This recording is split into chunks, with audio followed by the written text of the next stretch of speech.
Hey, English learners! Welcome back to Go English. I'm Mizu. And I'm Lucas. How's your week been, Lucas? Pretty good, actually. I finally fixed my coffee machine. Wait, the one that stopped working last week?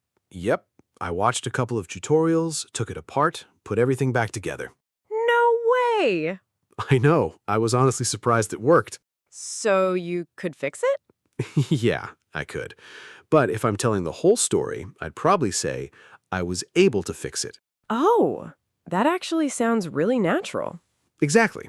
Most native speakers use can for almost everything. Which isn't wrong. Not at all. But native speakers use be able to all the time, especially when they're talking about something they actually managed to do. Ah, so it's not about sounding more formal, it's about sounding more natural. Exactly. And once you know when to use it, you'll start hearing it everywhere, in conversations, TV shows, podcasts, even at work. So, today we're going to make be able to super easy. You'll learn when to use it instead of can, when they mean the same thing, when they don't, and how native speakers actually say it in everyday life. And don't worry, we're keeping everything simple, practical, and full of real conversations you can actually use. If today's lesson helps you, don't forget to like the video, subscribe to Go English, and grab the free PDF in the description. And before we jump in, tell us in the comments what's something you were able to do this week that made you feel proud. We'd love to read your answers. Now, let's get started. So, first things first, what does be able to actually mean? Yeah, because it sounds a little longer than can. Is it different? Sometimes. But let's start with the easy part. Most of the time, be able to simply means you have the ability to do something. So if I say, I'm able to swim, that just means I can swim. Exactly. Or she's able to drive. She can drive. Right. How about this one? We're able to help. That means we can help. Perfect. So in many everyday situations, they mean almost the same thing. That's actually easier than I expected. I know. When people first hear be able to, they sometimes think it's some advanced grammar, but it isn't. It's just another natural way to talk about ability. So can I replace every can with be able to? That's the question, and the answer is not always. Sometimes they both sound great. Sometimes native speakers clearly prefer one over the other. And there are a few situations where be able to is the better choice. Okay, now I'm curious. Good. Let's look at those situations, one by one. So here's where things get interesting. Sometimes you can use both. Sometimes you really can't. Okay, let's start with the easy one. Imagine someone asks, "Can you cook?" I'd probably say, "Yeah, I can cook." Could you also say, I'm able to cook? You could. It's completely correct. But honestly, most native speakers would simply say, "I can cook." It just sounds shorter. Exactly. For everyday abilities, can is usually the first choice. I can swim, she can drive, we can help. Simple, natural, easy. So if you're just talking about something you know how to do, can is probably enough. Most of the time, yes. But now let's change the situation a little. Imagine yesterday you had a really difficult project. You worked on it all day, and in the end, you finished it. So I'd say yesterday I was able to finish the project. Exactly. You're not just talking about your ability, you're talking about something you actually managed to do. Oh, so it's like it finally happened. That's a great way to think about it. Listen to these. I was able to find my keys. She was able to catch the train. We were able to solve the problem. I like that. It feels like there was a little challenge and then success. Exactly. Here's a quick conversation. Hey, were you able to call the internet company? Yeah, I finally got through this morning. Nice. I know you've been trying for days. It took a while. Now let's talk about the future. Can I say, I can attend tomorrow? People might understand you, but native speakers usually say, "I'll be able to attend tomorrow." Because we're talking about the future. Right. Be able to works naturally after will. For example, I'll be able to call you tonight. She'll be able to drive after she gets her license. We'll be able to meet next week. That sounds much more natural. One more situation. This one's really useful. Uh-oh, the tricky one? Not too tricky. Think about this sentence. I've been able to sleep better recently. Or, we haven't been able to travel much this year. Exactly. Here, we're using the present perfect, and that's where be able to becomes really helpful. Because we can't say, I've can. Exactly. Can doesn't work in that structure. So when you're using the present perfect, be able to is the natural choice. I'm starting to notice a pattern. What's that?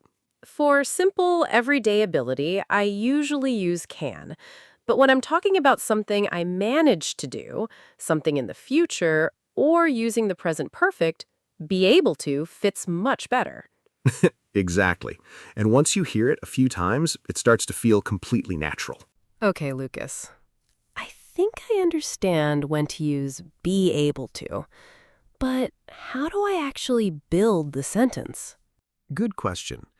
The nice thing is, the structure is really predictable. You just change the verb be.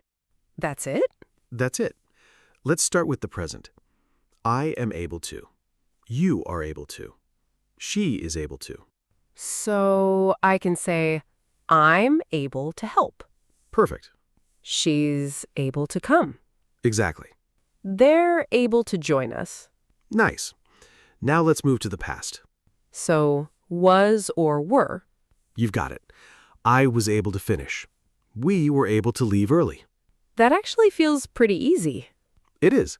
Now the future. This one I remember. I'll be able to. Exactly. I'll be able to call you later. You'll be able to use it tomorrow. I hear that one a lot. You really do, especially when people are making plans. And then the present perfect. Right. This time we use have been able to or has been able to. Like, I've been able to save money recently. Perfect. She's been able to study every day. Exactly. See? The structure changes, but able to stays the same. I like that. It's actually much simpler than I expected. Let's do a super quick recap. Present, I'm able to. Past, I was able to. Future, I'll be able to. Present perfect, I've been able to. Just change the first verb and keep able to. Exactly. Once you remember that, you're already halfway there. Part 4. Everyday situations. Okay, now let's hear how people actually use this in real life. Great idea. Because grammar makes a lot more sense in everyday situations. Let's start at work. Your boss asks, will you finish the report before lunch? You could answer, I'll be able to finish before lunch. Or maybe a coworker asks, were you able to send the email? Exactly. Or after learning a new program, you might say, I'm finally able to use the new software. I think we've all said something like that. Definitely. Now let's go home. A proud parent might say, my son is able to ride a bike now. Or, my grandmother isn't able to walk very far anymore. Those both sound really natural. They do. Now imagine you're traveling. Someone asks, were you able to find the hotel? Or maybe, we weren't able to catch the bus. That's happened to me more than once. And if you're making plans, I'll be able to visit Japan next year. I hope so. Me too. Technology is another big one. Oh, I know this one. I wasn't able to log in. Exactly. Or during a video call, are you able to hear me? And after 5 minutes of trying, I'm finally able to connect. We've all been there. Definitely. One last situation, health. I'm able to sleep much better now. Or, after therapy, she was able to walk again. I like these examples. They're simple, but they sound like things people actually say. That's the goal, because the best English isn't complicated. It's the English people really use every day. You know what I've noticed? What's that? The more I listen to native speakers, the more I hear be able to, but they never sound like they're thinking about grammar. Exactly. They're just talking. So, what are some phrases you hear all the time?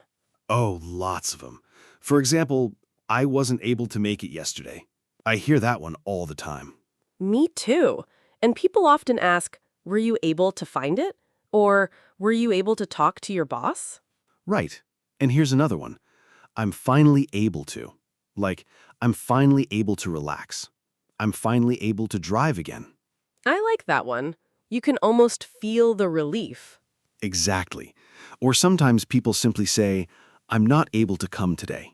That sounds softer than just saying, I can't. Sometimes, yeah. It depends on the situation. What about the future? You'll hear, you'll be able to see the results soon. Or you'll be able to use it after you update the app. Oh, and I think I've heard this one before. I've never been able to. Yeah, I've never been able to wake up early. I've never been able to remember people's names. That second one is definitely me. And when something changes for the better, people often say, she's finally able to walk without pain. Or, we weren't able to finish everything. I'm starting to notice something. What's that? These don't feel like grammar patterns anymore. They just feel like everyday English. That's exactly where we want to get. Not memorizing rules, just recognizing phrases that people really use. Before we go, let's take one last look at what we learned today. The good news is, you don't have to choose between can and be able to all the time. Both are useful, they just have different jobs. That's right. We use can for everyday ability, and it's usually the most natural choice in daily conversations. And be able to comes in handy when we're talking about things like successful achievements, future situations, perfect tenses, or any time can doesn't sound quite right. Once you start noticing how native speakers use both, it'll feel much more natural. One conversation at a time, one sentence at a time. Now we'd love to hear from you. Let's practice together. Write 3 sentences in the comments using be able to. Tell us, what's something you were able to do this week? What's something you'll be able to do soon? And what's something you've been able to improve recently? Don't worry about making every sentence perfect. The important thing is that you're using English. Every comment is another step forward. And if you'd like to review today's lesson anytime, don't forget to download our free PDF. You'll find the link waiting for you in the description below. If you enjoyed learning with us today, we'd love to have you back. Subscribe to Go English for more practical lessons, real conversations, and everyday English you can actually use. Thank you so much for spending your time with us. We really appreciate you being here. Take care of yourself, keep practicing, and remember, little by little, you're getting better every single day. We'll see you in the next lesson. Bye. See you next time. Your English journey doesn't end here. Click on the next video and keep learning with us. We've carefully selected it to help you build more confidence, more fluency, and more real-world English.